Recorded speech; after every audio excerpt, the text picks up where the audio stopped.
DeCastro risks everything on product no one wants.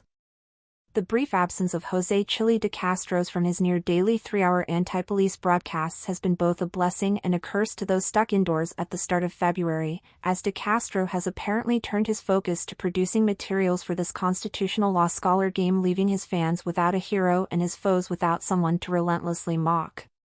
Last weekend, DeCastro declared that from this point forward he would be ending his hugely popular string of lectures on the evil, mean, and nasty police force and what he'd do to change things. He promised that he'd be focusing on the exclusive nature of his constitutional law scholar teachings, and everyone would be even more entertained by his unhinged teaching style.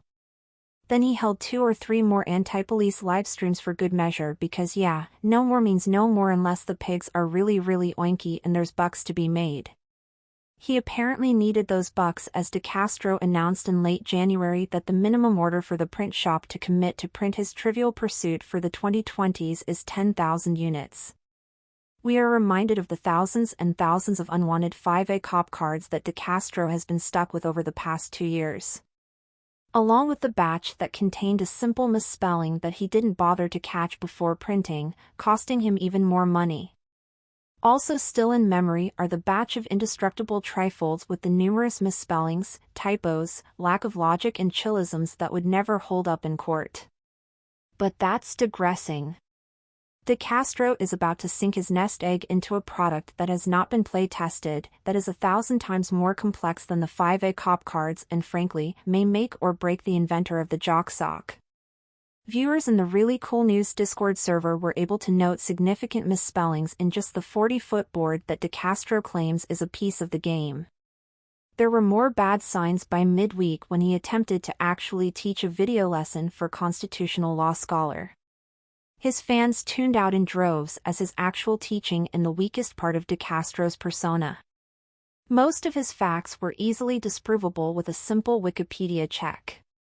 At one point he got in a fight with his own AI-generated script. It was almost as if he was seeing the material for the first time, and he didn't invoke confidence as he droned on for 3 hours to a record-low audience on his main YouTube channel. Breaking below 100 viewers at times, DeCastro only recovered from the huge pile of steaming boredom he literally deposited on the ground behind him when he broke out a new series of anti-police videos to scream about. Note this was not a YouTube/China shadow banning related low turnout at hand. He bored his diehards into not showing up. It's a distinctly DeCastro skill. By Friday, exhaustion set in and a puffy-faced DeCastro admitted that he spread himself a bit too far. He could barely keep his eyes open during his 2-hour live stream. Mentally, he seemed checked out, and even his fans were complaining about his lack of effort where he normally was more than willing to expound on his hate for the police. While claiming that YouTube was going to delete his YouTube channels at any moment, which never came, he said he can either finish the board game, or audit cops, or do anti-cop videos. He can't do all 3 at once. Then he ended his live stream, seemingly going offline to lie in his own misery until morning.